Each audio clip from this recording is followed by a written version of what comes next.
Coincidentally, I'm also making a top 10 related to creepypastas, just in the list of the most improbable.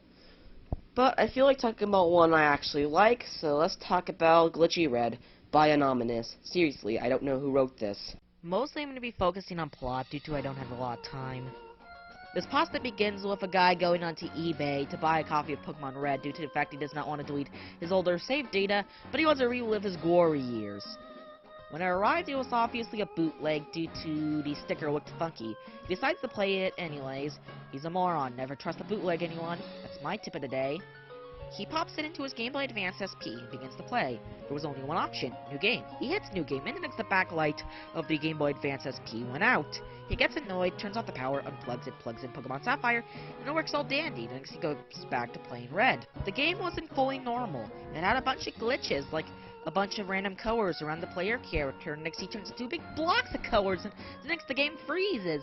And this is normally what happens when he's on a bike inside of a cave. Or building. Or thingy. After playing through a while, he got to the Zelda department store. He checked the SNES and would normally say, Dad would like this. But instead, it says, where is Dad? He thinks this was a poor translation due to the pirated nature of this game. But anyways, he decides to take a couple of photos and put it on the 4chan. Okay, after a while, he rechecked the SNES and it says, Who created me? Now he follows the work of some random hacker and he thought it was gnarly. As he played on, he got to the Cinnabar Islands, and he knows the Glitchy got worse, and worse, and worse. Then next he tried to attempt to get our favorite little Glitchy, Missy Now, but the glitch never worked.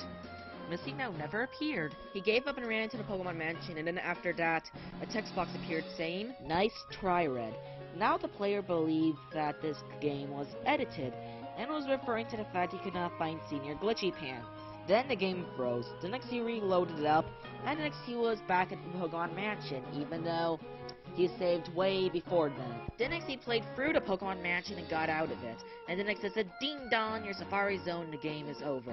The next he ended up in Powhatan with no music, and nobody. And the next Red said, This isn't where I'm from. I've been lied The to. next Red could no longer move. The next he decided to fly out of Powhatan and checked his Pokemon. Pidgeot was gone. It was replaced by a level 16 poison Eradicate. He decided to use an antidote on it, but right when he was about to use it, his menu disappeared, and he could no longer use the start menu. And he could finally move again. He moved a bit, and the next Eradicate died, and next a message popped up from Red. We killed it. The player got freaked, and the next stopped playing for about a week. The next he decided to pop it in. And the next he noticed he was back in Powhatan. He decided to bicycle his way all the way to Viridian and check the PC. His Pidgeot is nice and safe and comfy in there. Then next the gym door would not open even though he had the key. And the next Red said, Everything that happened to me happened because the world let it happen to me. I didn't become a hero on my own. I was manipulated. I never unlocked that door. The door was unlocked because the game let me in. Everything you do, everything because of you, the game lets you view. The player realizes the fact that Red is self-aware. The next he decides to fly over to Lavender Town because it's the nicest place on Earth. And this is where I'm going to end it here because this will go on too long. To say the least, this pasta was thought-provoking.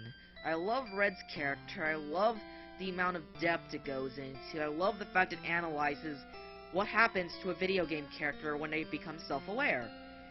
But it's long as heck. This is the first half of it. And it took me 4 minutes. In my opinion, this pasta is not scary. That's its only problem. If you find it scary, that's fine. In my opinion, mutant broccoli that are being horribly cannibalized by vinyl scratch on the moon is a scarier idea for a pasta than this one. Seriously.